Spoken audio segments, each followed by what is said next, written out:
नमस्कार प्रिय दर्शकों, हाजिर हूं मैं जन्म कुंडली अध्ययन करने के लिए। एक जन्म कुंडली लेकर आप सबके सम्मुख उपस्थित हुआ हूं। यह जन्म कुंडली एक महिला की है। आइए हम सभी मिलकर इस जन्म कुंडली का अध्ययन करेंगे। मैं जन्म की तारीख आपको बता देता हूं, जन्म समय, जन्म स्थान, आप जन्म कुंडली का निर्माण कर लीजिए। जन्म की तारीख है 26 जून 1978 और जन्म का समय है मध्य रात्रि का रात्रि 12:44।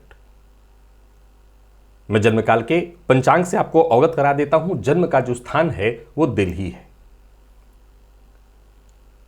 सोमवार के दिन इन्होंने जन्म लिया है और आषाढ़ मास में ज्योतिषीय वार देखें, चूंकि मध्य रात्रि के बाद अंग्रेजी तारीख तो बदल गई है, लेकिन दिन का जो मान होता है वो सूर्योदय से सूर्योदय तक होता है, तो ज्योतिषीय जो वार होगा वो रविवार होगा। कृष्ण पक्ष की षष्ठी तिथि को इन्होंने जन्म लिया है और शतभिखा नक्षत्र के चतुर्थ चरण में। शूद्र वर्ण, राक्षस गण, कुंभ राशि, ये वायु तत्व की राशि है और शनिदेव इस राशि के राशिश होते हैं।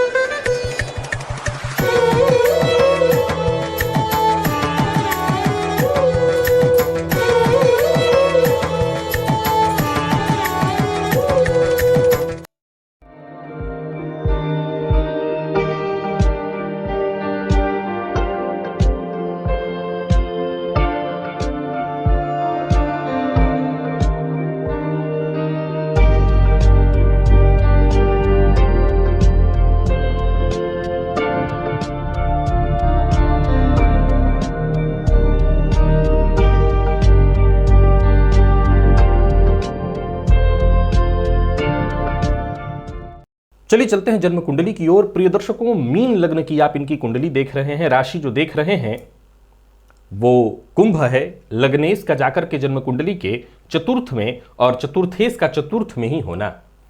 देखा जाए तो सूर्य, गुरु और बुध ये तीन ग्रह जन्म कुंडली के चतुर्थ भाव में बैठे हैं। सप्तम में राहु कन्या राशि में स्वराशि में, तो वहीं केतु लग्न में मीन राशि में स्वराशि में बैठे हैं। और शुक्र का कुंडली के पंचम में होना, शनि मंगल कुंडली के षष्ठ में आपको दिखाई पड़ रहे हैं। प्रिय दर्शकों, कुंभ राशि की हैं ये। वर्तमान समय में इनको 7.5 की मध्य ढैया चल रही है। मैं इस जन्म कुंडली की ओर सबसे पहले तो आपको लेकर के चलना चाहता हूं मीन लग्न। देखा जाए तो कर्क, वृश्चिक और मीन, इन तीन लग्नों की जब चर्चा आती है तो मैं एक बात कहा करता हूं, एक उदासीनता तो होती ही है जीवन काल में। कहीं ना कहीं देखा जाए तो कर्क और मीन, वृश्चिक चूंकि अर्धजलीय राशि है और मंगल से प्रभावित है, परंतु कर्क और मीन में बहुतायत ऐसा देखने को मिलता है कि जातकों के जीवन में कुछ उदासीनता और साथ ही साथ प्रकृति उन्हें बार बार प्रेरित करती है मोह माया भरे जीवन से दूर अलग हट करके जीने के लिए। मैं इनके कुछ प्रश्न हैं, पहले प्रश्नों को पढ़ना चाहता हूं। आज से पूर्व मैंने ऐसा आपके सम्मुख कभी नहीं किया, लेकिन आज करना चाहता हूं ताकि आप इस प्रश्न लेखन के पीछे की उदासीनता को पढ़िए, समझिए, तब आपको इस कुंडली को आप भली भांति समझ सकेंगे।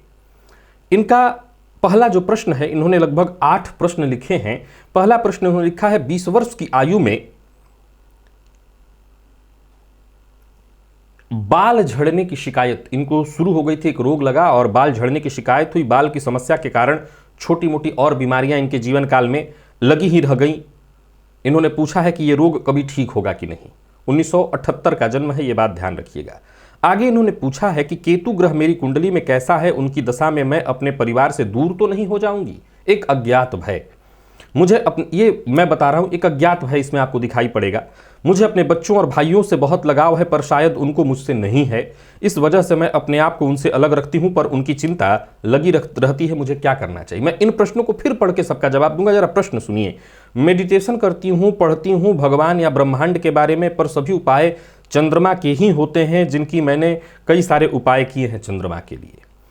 अपने आप को बिजी करने के लिए कुछ करना चाहती हूं, क्या करूं, कौन सा फील्ड सही होगा, जो बीत गया वो समय बेहतर था या आने वाला समय बेहतर होगा, कोई बड़ी दुर्घटना के योग तो नहीं है, वैवाहिक जीवन और आर्थिक स्थिति कैसी होगी, दूसरों के बारे में, दूसरों के बुरे समय में मैं उनसे ज़्यादा दुखी हो जाती हूं, इसलिए मैं ज़्यादा फ्रेंड नहीं बनाती, क्या यह सही है, ज्योतिष सीखने का भी मन है पर अपनों के राशिफल देख के दुखी हो जाने से डरती हूं, मेरी कुंडली कैसी है, 6 घर में प्रारब्ध, सिर्फ 6ठे घर से प्रारब्ध देखते हैं, हालांकि इस बात को मैं अभी समझ नहीं पाया हूं, आगे चर्चा इस पर करूंगा, जिसमें मंगल शनि है, क्या ये बुरे वक्त मेरे पिछले जन्म के कर्म दिखाते हैं, शनि अकारक की दशा में सबसे ज्यादा दुख भी हुआ और उन्नति भी इन्होंने कहा है कि हुई है। खैर प्रिय दर्शकों, इन सभी प्रश्नों को मैंने जब पढ़ा तो मुझे इन प्रश्नों के पीछे एक उदासीनता दिखी।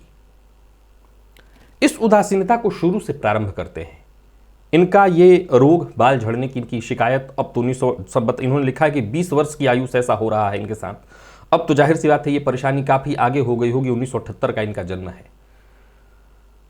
मैं केवल स्त्रियों की बात नहीं कर रहा हूं, स्त्री और पुरुष सब में बाल अपने आप में बड़ा मायने रखता है। बाल अगर सर पे हो तो कहीं ना कहीं एक आपके खूबसूरती में, एक सौंदर्य में, दोनों के लिए इसका बड़ा गहरा रोल है, अहम रोल है। जिनके सर पर ना हो तो निसंदेह उनको थोड़ी तकलीफ होती है। अब जरा गौर करिए तो प्रकृति ने क्या पहले ही पॉइंट से इनको एक कम उम्र से ही एक उदासीन जीवन की ओर अग्रसर नहीं कर दिया? बाल, अब बात केवल स्त्रियों की करें तो उनके लिए सबसे बड़ी उनकी शोभा है, वहीं से इनको अलग करना शुरू कर दिया है। लग्नगत केतु, प्रिय दर्शकों, ये केतु लग्न में जो बैठा है मीन राशि में, ये भी बहुत ज्योतिष शास्त्र में इसको पूर्वाभास कराने की स्थिति वाला ग्रह कहा गया है। ऐसे लोगों को स्वप्न इत्यादि में मंत्र का ज्ञान होने लगता है, विशेष करके ये स्थिति नौमांस में हो तो और ज्यादा, जन्मांक से ज्यादा नौमांस में हो तो। और गौर करिए, एक सूत्र मैंने बताया था कि जन्म कुंडली के चतुर्थ में देवगुरु बृहस्पति का होना इस बात की सूचना है कि ऐसा जातक अपने पूर्वजों में से ही लौट करके उसी घर में आया है। अब इस पर एक जरा विचारणीय तर्क है। एक तो स्त्रियों के लिए कई बार यह सोचने वाली विषय बात हो जाती है कि मैं किस घर की चर्चा आप मेरे लिए कर रहे हैं, मेरे माता पिता वाले या मेरे सास ससुर वाले। जाहिर सी बात है मैं माता पिता वाले घर की ही चर्चा कर रहा हूं, बट विषय क्या है उसे समझिए। जरा गौर करिए कि आखिर क्यों आपको उसी घर में पुनः लौट करके आना पड़ा, यानी कहीं ना कहीं कोई संचित ऐसा प्रारब्ध है जो उसी घर से जुड़ा हुआ है और उसको, उससे जुड़ करके आप अपने प्रारब्ध को काट सकते हैं। अब यहां गौर करिए तो इनकी कुंडली में चंद्रमा, जो कि जन्म कुंडली के 12वें भाव में बैठे हैं, चंद्रमा के मद्रुम योग से ग्रसित, हालांकि गुरु की दृष्टि पड़ रही है, परंतु शनि की सीधी दृष्टि चंद्रमा पर होना, चंद्रमा का शतभिखा नक्षत्र राहु के नक्षत्र में होना, जो तो शास्त्र कहता है जीवन काल में एक अज्ञात भय जातक के मन में घर कर जाता है। अब ये चंद्रमा शनि और मंगल की दृष्टि से दृष्ट, दृष्ट तो गुरु से भी है लेकिन शनि की दृष्टि से दृष्ट, परंतु उससे भी ज्यादा जरूरी समझना जरूरी है ज्योतिष शास्त्र में जिस ग्रह को ऐश्वर्य का कारक कहा गया है वो जन्म कुंडली के पंचम में बैठा, और जिसकी राशि में बैठा उसका राशिपति 12वें में जाकर के बैठा हुआ होने के कारण यहां शुक्र का कमजोर होना, और ऐसे शुक्र को आप पाप मध्यत्व में देखिए। हालांकि कमाल की बात बता दूं कि नौमांस में इनका शुक्र धनु राशि में लग्नगत है, और षडबल में सबसे बलवान जिस ग्रह को बल मिल रहा है वो शुक्र है। परंतु बड़ा ध्यान से सुनिएगा और समझिएगा, हम चर्चा कर रहे हैं यहां षडबल की चर्चा कुछ अलग बातों के लिए है, क्योंकि हम चर्चा कर रहे हैं किस लग्न की कुंडली की, तो मीन लग्न की। तो मीन लग्न की कुंडली में यदि शुक्र बली होता है तो ये कहीं ना कहीं स्वास्थ्य में परेशानी ला देता है, पेट से संबंधित परेशानियों को। हालांकि देखा जाए तो अष्टमपति बनकर के पंचम में जाकर के शुक्र का बैठना ऐसे जातकों को रिसर्चर, खोजी प्रवृत्ति का बनाता है। अगर इनकी ज्योतिष में रुचि जागृत हुई है तो इसमें एक बहुत बड़ा रोल शुक्र का भी है, लेकिन कहीं ना कहीं स्वास्थ्य से संबंधित। अब कई बार देखने में ऐसा आता है कि अगर आपको बालों की शिकायत है तो संभव है कि पेट से संबंधित भी शिकायत आपको रही हुई हो सकती है। पंचम भाव का इनकी कुंडली में पाप कर्तरी योग में होना। खैर, मैंने इनके प्रश्नों को पहले एक बार में पढ़ करके इस प्रश्न के पीछे एक उदासीनता को मैंने महसूस किया, वो आपको मैंने बताया। अब चलते हैं पहले प्रश्न की ओर कि क्या इस रोग से ये मुक्ति पा लेंगी। अब देखा जाए तो मैं क्या कहूं कि क्या इस तरह की स्थिति तो पाई नहीं गई है, मैंने तो आज तक नहीं देखा कि इस तरह के रोग जिनको हो गए हों और जिनके बाल निकल गए और फिर दोबारा से वहां नॉर्मल स्थिति आई हो। हालांकि इनको जो परेशानी है बाल झड़ने की, एलोपेसिया ऐसा इन्होंने लिखा है इस रोग का नाम, अब पता नहीं ये ठीक भी होता है कि नहीं, क्योंकि बाल झड़ने की जो सामान्य लक्षण और प्रक्रिया है पुरुष और स्त्रियों दोनों में, मैंने पाया तो यही है कि ज़्यादातर लोग ठीक तो नहीं होते हैं। तो मैं ऐसा कोई आपको विश्वास तो नहीं दिलाना चाहता, ऐसा कोई होप भी नहीं दिलाना चाहता कि अब आप, जाहिर सी बात है, आप दवा तो खा ही रही होंगी। मुझे अब इसमें यही कहना है कि अब तो खैर जीवन के जिस उम्र की ओर अब धीरे धीरे आप बढ़ी रही, आगे बढ़ते जा रही हैं, शायद ये कुंडली जिस दिशा की ओर लेकर के आपको जा रही है उधर आइए, मैं शायद उधर रास्ता देख रहा हूं। इन्होंने आगे लिखा है, केतु ग्रह मेरी कुंडली में कैसा है, उसकी दशा में मैं अपने परिवार से दूर तो नहीं हो जाऊंगी। मुझे तो लगता है कि केतु आपके लग्न में है, संभव है आपको आपके परिवार से दूर करे। देव गुरु बृहस्पति चतुर्थ में जाकर के बैठे हैं, यही आपके परिवार का भाव है, और केतु लग्न में मीन राशि में बैठे हुए हैं। अब गौर करिए तो केतु दूर करने का काम करते हैं, लेकिन मैं आपको बता दूं, पहले ही कहा आया हूं कि यहां मीन में केतु का होना कहीं ना कहीं ये कुंडली, अब जरा सोचिए, मान लीजिए कि आपका हमारा जन्म जन्मांतर से बंधन है, हमारा आपका नहीं, मैं इस बंधन की बात नहीं कर रहा हूं, मोह का बंधन, मैं बात कर रहा हूं मोह के बंधन की। हम कहीं ना कहीं फंसे हुए हैं, उलझे हुए हैं। तो क्या यह इतना आसान होगा कि बस हम तुरंत से निकल जाएं और संन्यासवत जीवन जीने लगें, साधना में लग जाएं? नहीं। अरे कई घंटी बजने के बाद भी दांत टूटते हैं, आंत काम करना बंद करते हैं, आंखें काम करना, तब भी क्या किसी ऐसे बुजुर्ग से पूछिए कि आप मरना चाहते हो, तो वो भी कहेगा नहीं, अभी तो कुछ और दिन रुक जाना चाहते हैं, अपने पोते की, पोते पोतियों के पोते बच्चों की को भी देख लेना चाहते। तो इतनी घंटी के बाद कोई तैयार नहीं होना चाहता, तो फिर उम्र के इस पड़ाव पर कोई कैसे तैयार हो जाएगा? तो सीधी सी बात है, प्रकृति के पास एक दूसरा मार्ग है, और वो मार्ग है आपको उन सभी चीजों से दूर कर दिया जाए जो कहीं ना कहीं आपको मोह, सुख, भोग से जोड़े रखने का काम करते हैं। यानी भोग से जोड़े रखने के जो भी माध्यम हैं, उन माध्यमों को कट कर देना, प्रकृति वो कर रही है। यहां केतु लग्नगत आपके लिए खराब नहीं है, और केतु की दशा को आप खराब मत समझिएगा।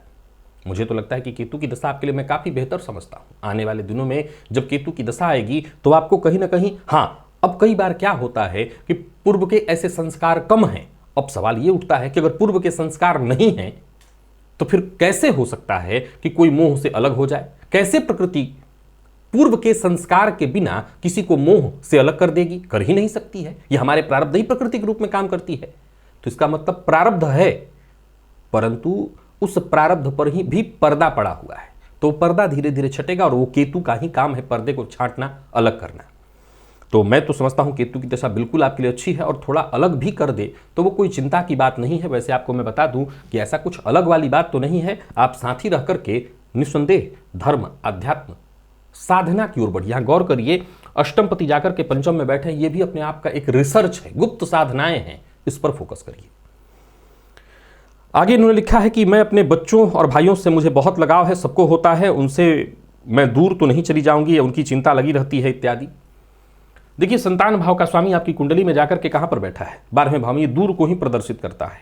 अब भाई शब्द का आपने इस्तेमाल किया है, तो मैं आपने ये नहीं लिखा भाई, बड़े भाई छोटे भाई दोनों को देख लेता हूं। तो छोटे भाई के घर का मालिक यहाँ पाप मध्यत्व में, छोटे भाई का कारक जाकर के षष्ठ में, बड़े भाई के घर का मालिक षष्ठ में, बड़े भाई का कारक चतुर्थ में।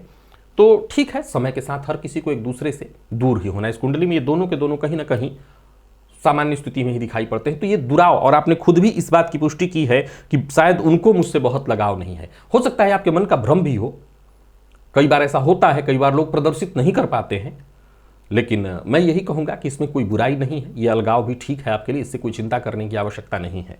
और मेडिटेशन करती हूँ, पढ़ती हूँ भगवान या ब्रह्मांड के बारे में, पर सभी उपाय चंद्रमा के ही होते हैं, जिनकी मैंने कई सारे उपाय किए हैं। चंद्रमा के ही, ये बात मेरी समझ में नहीं आई कि आपने ब्रह्मांड को पढ़ा, चंद्रमा के ही उपाय क्यों पढ़े? इस कुंडली में केमद्रुम योग तो है, परंतु हाँ, चंद्रमा मन है। सारे उपाय चंद्रमा के नहीं होते, मन के होते हैं। ये तो ज्योतिष शास्त्र में उसको चंद्रमा के रूप में, प्रतीकात्मक रूप में देखा गया है। सारे उपाय मन के होते हैं, क्योंकि सीधी सी बात है, मन के हारे जीत है, मन के हारे हार है, मन के जीते जीत। तो मन से ही सब कुछ जुड़ा हुआ है। तो जो भी साधनाएं बताई गई हैं वो शुरुआती स्टेप है। ऐसा नहीं है कि आप जो उपाय कर रही हैं, जो भी साधनाएं या ब्रह्मांड की आपने बात कर दी है, आप जो पढ़ती हैं भगवान के बारे में इत्यादि, वो सब कहीं ना कहीं शुरुआती स्टेप है। क्योंकि जब तक मन एकाग्र नहीं होगा, हम साधना में आगे प्रवृत्त नहीं हो सकते हैं। तो आपने अगर चंद्रमा के उपाय किए हैं तो ठीक है। मूलतः चंद्रमा के उपाय की जगह मैं आपको वो उपाय करना चाहता हूं। हालांकि लग्नगत केतु वो काम करने नहीं देगा, पर राशि का 50% प्रभाव है, कुंभ राशि में स्थिरता है। तो मैं तो आपको यही कहूंगा कि उपाय की जगह आप अपने स्थिरता पर काम करिए, एकाग्र होने पर काम करिए। उसी में आपके जीवन का विकास है, उसी में आपका विकास है।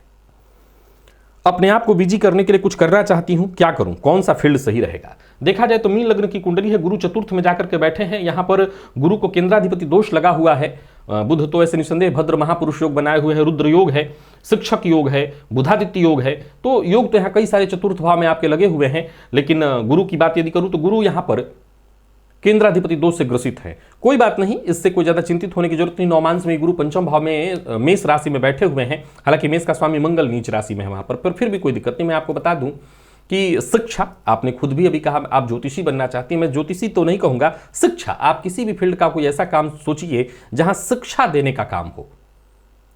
आप जरा अपने आप को ही देखिए, अपने आप को ही याद रखिएगा कि एक शायर के लिए ये कहा जाता है कि जब उसके जीवन काल में जब तक वो गमों से गुजरा ना हो तो अच्छी शायरी वो कहां से ले आएगा। समझ रहे हैं आप?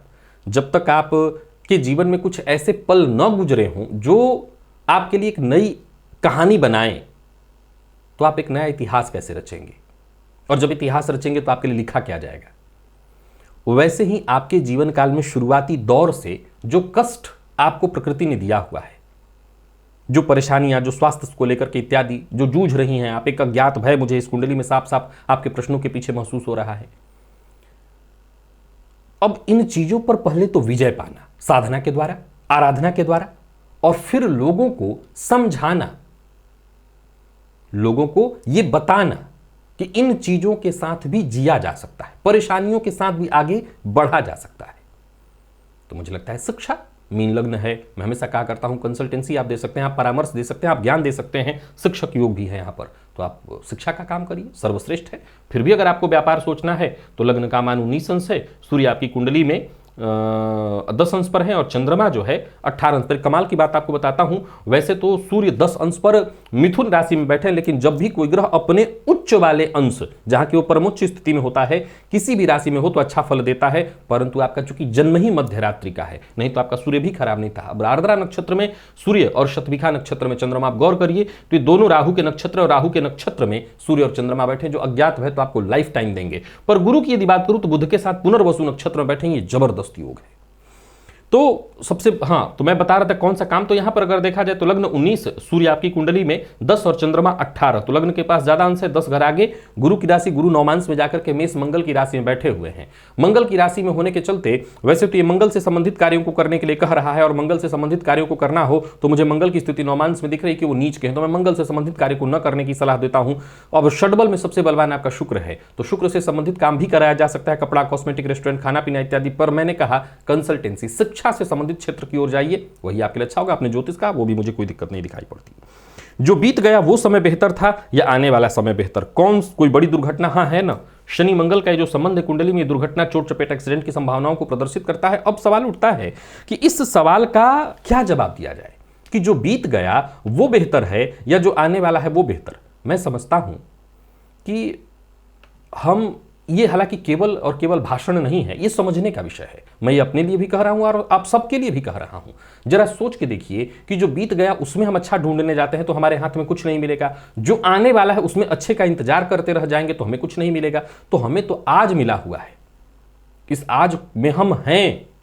आज ही बहुत से ऐसे लोग होंगे जो आज ही अब चले गए, उनकी पारी समाप्त हो गई। हमें तो अभी भी मौका मिला हुआ है, अभी हम क्रीज पर हैं, तो हम जितना खेल सकते हैं खेलेंगे, तो यही दिन अच्छा है। बट अभी बुध की दशा आपको चल रही है, भद्र महापुरुष योग बुध ने बनाया हुआ है, बुध की दशा है, बुध के बाद केतु, शुक्र। हालांकि बता दूं कि इस लग्न कुंडली के लिए सभी कारक ग्रह नहीं है। अब शुक्र की ही दशा को ले लीजिए, जो 80 वर्ष की तक की दशा है, अब वो कारक नहीं है, मार्केस है बल्कि आपके लिए, वो 2038 से आपको शुरू होगा। तो मैं ये नहीं कह रहा हूं कि जो बीत गया, केवल गुरु की दशा जो बीत गई वही अच्छी दशा थी, अब जो दशा आएगी सब खराब है, नहीं। ये दशा भी ठीक है, आने वाली दशाएं भी ठीक ही है। जीवन है, इसी का नाम जीवन है, चलता रहेगा। अभी 7.5 ही है, तो मानसिक अशांति और परेशानी तो है ही है। वैवाहिक जीवन और आर्थिक स्थिति, धन भाव का स्वामी जाकर के कुंडली के षष्ठ में बैठा हुआ है और लाभेश के साथ बैठा है। युति दोनों की वैसे तो अच्छी मानी गई है, पर षष्ठ भाव में होना कहीं ना कहीं परेशानियों को भी प्रदर्शित करता है, जीवन काल में व्यर्थ के व्यय को प्रदर्शित करता है।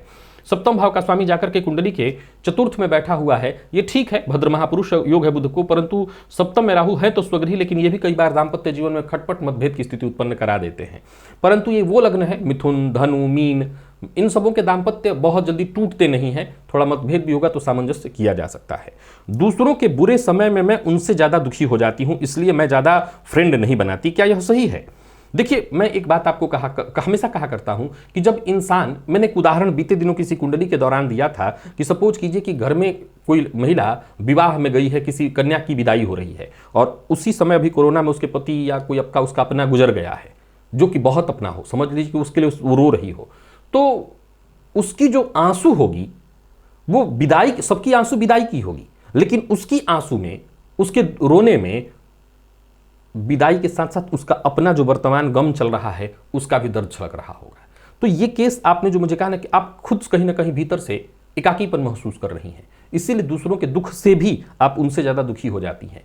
ये बहुत बड़ा एक कारण है। दूसरा, आपका जो लग्न है ये मीन लग्न, कर्क वृश्चिक मीन, इसलिए इस लग्न को श्रेष्ठ भी कुछ मामलों में कहा गया, इनको भगवान इसलिए भी जल्दी मिलते हैं। कारण यह है कि इस लग्न के लोगों के अंदर भावुकता थोड़ी ज्यादा अधिक होती है, तो वो भावुकता को प्रदर्शित कर रहा है।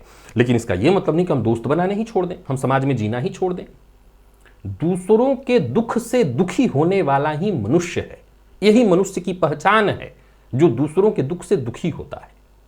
दूसरों के दुख पर हंसने वाला मनुष्य नहीं कहा जा सकेगा उसको। तो दूसरों के दुख में दुखी होना ये तो अच्छी बात है, पर हां, दूसरों के दुख को अपने ऊपर ओढ़ लेना यह गलत है। दूसरों के दुख में दुखी होकर उसके दुख में सहयोगी होना जरूरी है, वो आप करिए।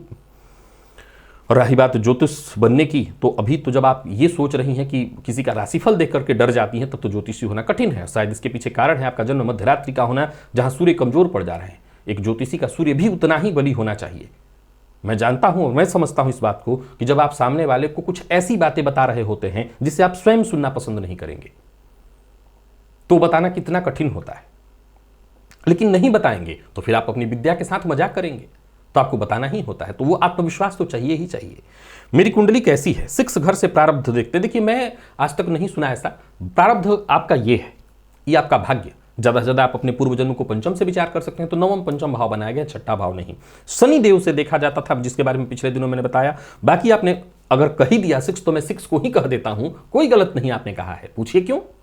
क्योंकि जन्म कुंडली का प्रत्येक भाव अपने आप में आपके प्रारब्ध को लिए हुए है। किसी एक भाव से ही क्यों समझना, प्रत्येक भाव में ही आपका प्रारब्ध है। बिना प्रारब्ध के ये आज तैयार ही नहीं हो सकता। हमेशा हमारा आज कल पर ही खड़ा है। तो कोई दिक्कत नहीं, आपने कह दिया। रही बात, आपने लिखा कि मंगल शनि है, क्या बुरे वक्त मेरे पिछले जन्म के कर्म को दिखाते हैं? क्या लगता है आपको? आपने लिखा है कि शनि अकारक की दशा में सबसे ज्यादा दुख भी हुए और उन्नति भी। खैर, दुख और उन्नति की बात जहां तक आपने कही है, मैं आपको एक कमाल की बात बताना चाहता हूं। शनि वैसे नौमांस में आपके नीच के हैं। एक बात हमेशा ध्यान रखिए, हम सबों के जीवन काल में जो दुख और सुख है वो सब हमारे प्रारब्ध ही हैं। केवल शनि मंगल को लेकर के और छठवें भाव को लेकर के मत चलिए, हम सभी के। तो इसमें कोई चिंता की बात नहीं है, यही तो चक्र है। अभी हम फिर एक नया कर्म बंधन तैयार कर रहे हैं, हम सब। तो हमें इसी में बच बचा करके कर्म बंधन तैयार करना है। यही तो समझाना चाहती है प्रकृति आपको, यही तो बताना चाहती है। इसीलिए तो आपको उदासीनता दे रही है। वो जो आपको उदासीनता महसूस हो रही है, असल में कोई दंड नहीं है। वो असल में आपको अलग करते हुए धीरे धीरे धीरे अपने से जोड़ने का प्रयत्न कर रही है। और ये भी आपके ही कर्म और प्रारब्ध हैं, यानी अच्छे हैं वो, अच्छे हैं वो। तो अभी हो सकता है महसूस ना हो रहा हो, तो ऐसा लगता है कि केवल हमारे जीवन में तो दुख ही दुख है। इसके दुख के पीछे के बड़े कारण ये हैं। आप अपने कुंडली के हिसाब से केमद्रुम और विषयोग की शांति कराइएगा। प्रत्येक सोमवार को शिवलिंग मंदिर में जाइए, शिव जी का दर्शन करिए, शिवलिंग पर दूध जल और काला तिल मिलाकर के चढ़ाइए। सूर्य भगवान को अर्घ्य दीजिए, सूर्य को बलि करिए। रविवार का व्रत करिए, आदित्य हृदय स्तोत्र का पाठ करिए, सूर्य को बलि करिए, ताकि आपको जीवन काल में और अच्छे से चीजें मिल सके। सूर्य को बलवान करना बेहद आवश्यक है। आत्मविश्वास की बहुत आवश्यकता है आपके अंदर। और साथ ही साथ इस कुंडली के हिसाब से देखा जाते हैं, देखिए शुक्र जो है पाप मध्यत्व में है। अब शुक्र का पाप मध्यत्व में चले जाना भी इस बात की सूचना है कि कहीं ना कहीं सुखों से ये आपको दूर करने का काम करे। पर षड्बल में शुक्र बली है। अब षड्बल में शुक्र का बली होना भी मैं जानता हूं कि सुख के माध्यम से आपको दुख की ओर ले जाएगा।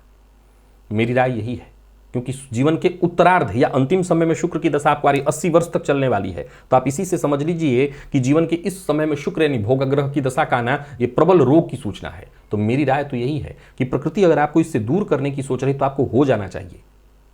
जो आराधनाएं मैंने बताई है वो करिए। इस कुंडली के हिसाब से देखा जाए तो भोलेनाथ की आराधना आपको करनी चाहिए, उनकी आराधना करिए, भगवान सूर्य विष्णु की आराधना करिए। मैं तो कहूंगा बस भोलेनाथ की ही आराधना कर लीजिए, इसी से बात बन जाएगी। शिव परिवार की आराधना करिए, उसी से आपको जीवन काल में सब कुछ मिल जाएगा। तो आराधना, पूजा पाठ, इससे आपको मानसिक शांति भी मिलेगी, अज्ञात भय से भी मुक्ति आपको मिलेगी। और जैसा कि आपने कहा ज्योतिषी आप बनना चाहती हैं तो ये भी मार्ग आपके लिए खुल जाएगा। बस इतने ही इनके प्रश्न थे। मुझे लगता है कि प्रश्नों से ज़्यादा इनको समझाने की आवश्यकता थी, चीज़ों को बताने की आवश्यकता थी, सही मार्ग लेकर के आने की आवश्यकता थी। और मैं समझता हूं कि मैं उसमें कामयाब तो हो ही गया हूं। बाकी मेरे दर्शक हैं, अगर आप इस कुंडली के संबंध में कुछ कहना चाहते हैं, इनको कुछ कहना चाहते हैं, बताना चाहते हैं, तो वो जरूर बताएं। बाकी जो पूजा पाठ मैंने कहा है वो आप कर लीजिएगा। आज के लिए बस इतना ही, इजाजत दीजिए, पुनः मुलाकात होगी। तब तक के लिए नमस्कार।